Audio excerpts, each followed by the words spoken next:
What's up? It is day 3 of my daily video challenge, and it is weird. It's hard in a weird way.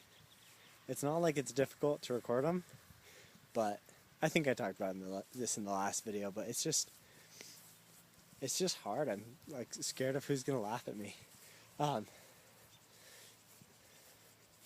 So I was gonna talk about the internet today. Just my thoughts on that.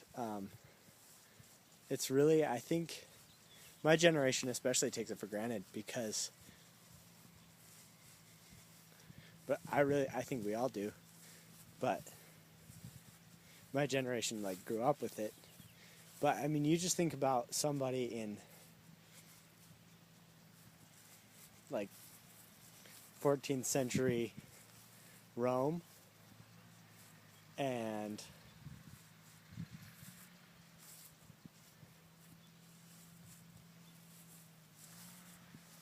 just I don't know, the amount of knowledge that we have today compared to what they had back then it's just crazy. I want to see if I can explain what I'm thinking. I guess that's what this video challenge is teaching me to do. So with the printing press, when the printing press was invented, the world went through an enlightenment period, or at least Europe went through an enlightenment period because knowledge was so much more available. And books were available to way more people. And then people started reading and learning all these things about philosophy and all this stuff, but when you look at today, with the internet, people don't even actually have to be able to read anymore, which is pretty crazy. Of course, more people than ever know how to read, and that's thanks to multiple things, but we have so much more in audio format now. I listen to a ton of podcasts while I drive, and just the hours upon hours of information that we're able to get is pretty insane.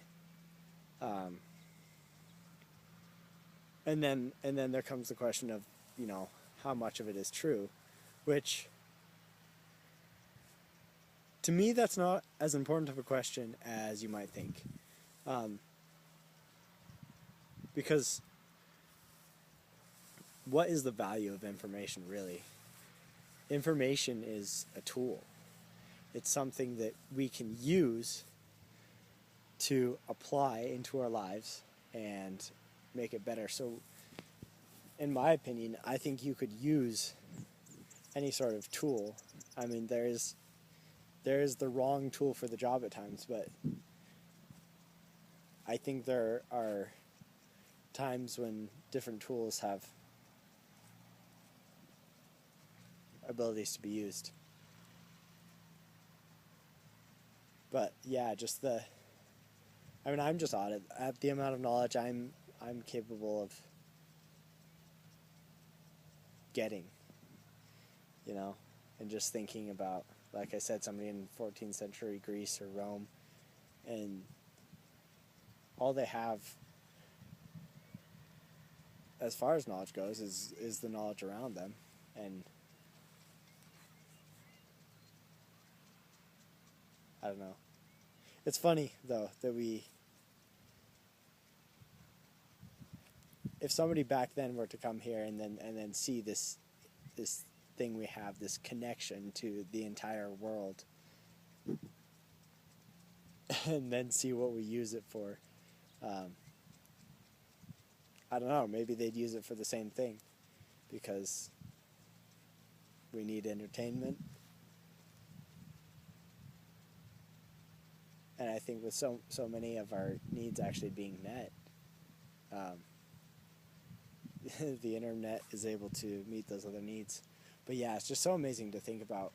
The world is connected in a way that it has never been before. If somebody wanted to communicate with a friend, they have to write a letter and then have a messenger carry it.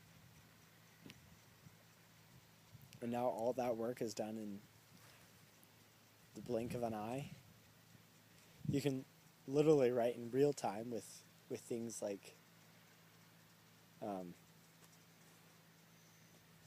Google Docs and stuff like that. And we're just way more connected. And the funny thing about that, you could say that a lot of carriers and messengers lost their jobs from that. I think that's funny. Whenever new technology comes, people are always scared of who's going to lose their jobs, and it's ridiculous. I don't think you could argue in retrospect that the internet reduced people's quality of life. Now there's the increase in depression and anxiety that's seems to be more common, and we could talk about that somewhat. But as far as just the resources and abilities that people have access to, it's just a lot more, and it's crazy. We have access to everything in the realm of information, and then there are a few things, very few things I think that haven't been put online. But the vast majority of human information is just out there, and it's searchable and discoverable. So we could talk about that a little bit. The searchability and discoverability of the internet.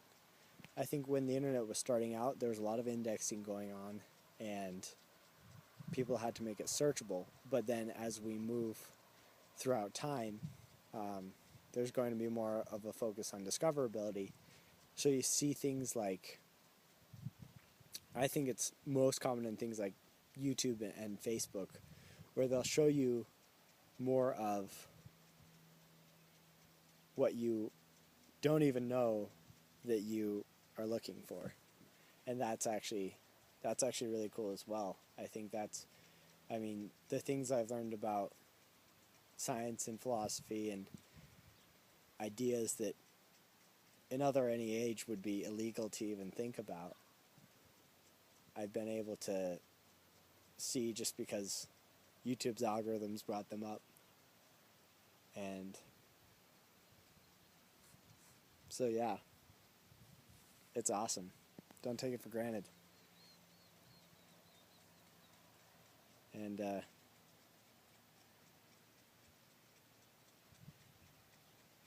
it's what brought you this, for better or for worse. So that's what I got. That's today's video.